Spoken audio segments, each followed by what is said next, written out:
Assalamualaikum warahmatullahi wabarakatuh. Hai, nama saya Farhan Fauzan dari kelas 11 MEPR 8. Di sini saya akan memaparkan video tentang karya tulis ilmiah. Pengertian karya tulis ilmiah. Karya tulis ilmiah sangat berkaitan erat dengan dunia pendidikan dan juga dunia penelitian.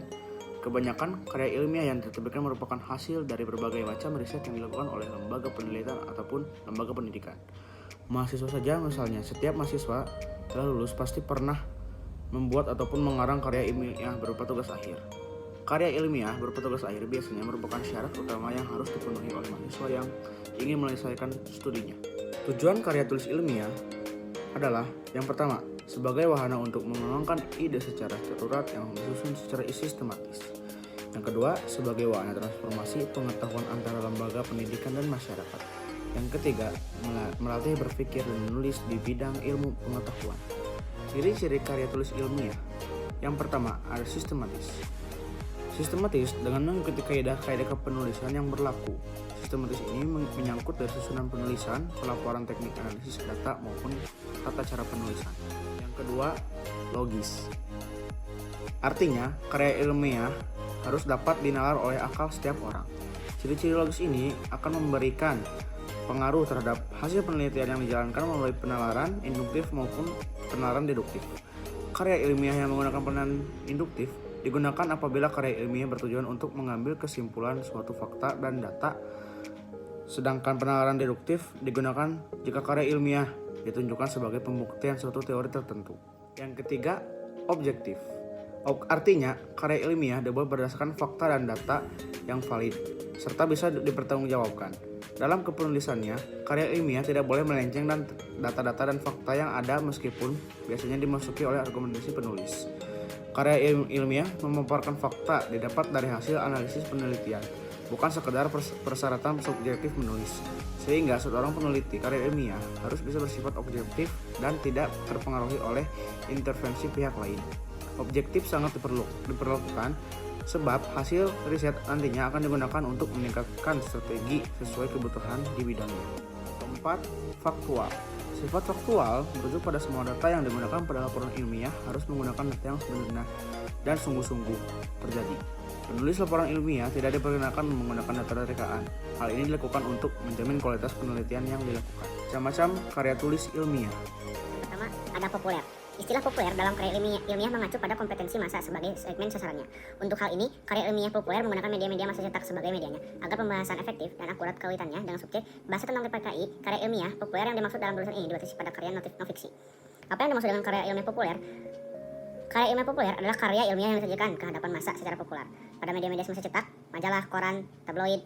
Oleh karena demikian, maka karya ilmiah populer memiliki karakter yang khas agar dapat diserap isinya oleh khalayak luas, tidak sebatas pada kalangan akademisi. Karya ilmiah populer merupakan suatu karya yang ditulis dengan menggunakan bahasa yang populer, sehingga mudah dipahami oleh masyarakat dan menarik untuk dibaca. Untuk dapat dimengerti, pengertian karya tulis ilmiah populer, ada baiknya kita mengkajinya dari kata-kata pembentuknya, yaitu tulisan. Ilmiah dan populer, tulisan adalah istilah yang digunakan untuk menyatakan sebuah karya tulis yang disusun berdasarkan tulisan, karangan, dan pernyataan, gagasan orang lain. Orang yang menyusun kembali hal-hal yang sudah dikemukakan orang lain itu disebut penulis. Dalam KBBI disebutkan bahwa kata ilmiah diartikan sebagai bersifat ilmu atau memenuhi syarat ilmu pengetahuan. Sedangkan ilmiah populer diartikan sebagai menggunakan bahasa umum sehingga dipahami oleh masyarakat awam. Sedangkan istilah populer sendiri artinya dalam Kamus Bahasa Indonesia disebutkan bahwa populer berarti dikenal dan disukai banyak orang.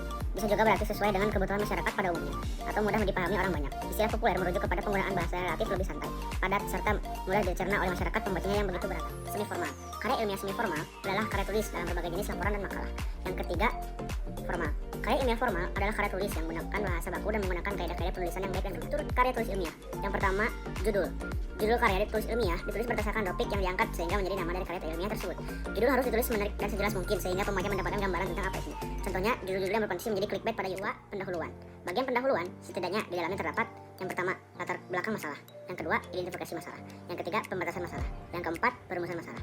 Yang kelima, tujuan pembahasan. Dan yang keenam, kemakmuran tulisan. Kerangka teoritis. Kerangka teoritis berisi penjelasan tentang hasil kajian terhadap teori dan hasil-hasil penelitian yang sudah ada dan telah terpublikasi dan relevan dengan karya tulis ilmiah itu.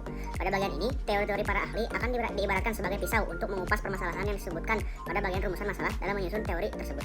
Kemampuan menggunakan kaidah pengutipan sangat dibutuhkan agar tulisan tidak dinilai sebagai plagiarisme. Metodologi penelitian. Metodologi penelitian menjadi hal yang sangat mendasar dari karya tulis ilmiah.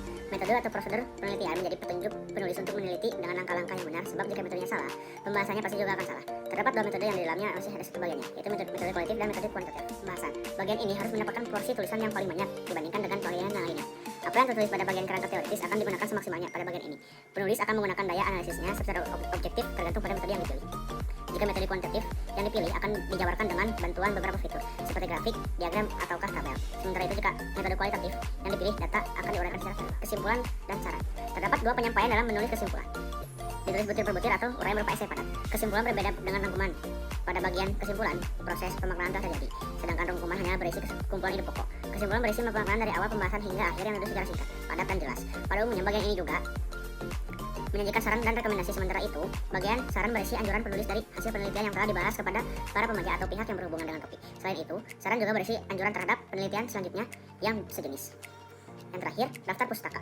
Karya tulis ilmiah yang wajib menyertakan sumber karena jika tidak akan dianggap sebagai plagiarisme. Penulisan daftar pustaka membutuhkan waktu yang tak sebentar dan ketelitian yang mendalam dan tergantung pada format. Terdapat dua format penulisan daftar pustaka yang paling terkenal, format APA dan MLA. Kesimpulan. Kesimpulan adalah pernyataan atau proposi kalimat yang disampaikan yang diambil dari beberapa pernyataan ide pemikiran dengan beberapa aturan inferensi yang berlaku. Kesimpulan termasuk suatu gagasan yang tercapai di bagian akhir pembicaraan, atau dengan kata lain bahwa kesimpulan adalah hasil dari suatu pembicaraan. Bukan hanya gagasan yang disampaikan pada akhir suatu pembicaraan, tapi kesimpulan juga harus dicantumkan pada bagian akhir dari suatu karya tulis ilmiah. Kesimpulan dari sebuah makalah penelitian perlu meringkas dan isi dan tujuan dari makalah tersebut. Kepulisan saran bisa dilakukan dalam berbagai jenis karya tulis, baik skripsi, makalah, esai, ataupun karya ilmiah. Penggunaannya hampir sama, hanya saja untuk peletakan kata-katanya barangkali perlu kamu paham. Sekian dari saya, mohon maaf bila ada kesalahan. Wassalamualaikum warahmatullahi wabarakatuh.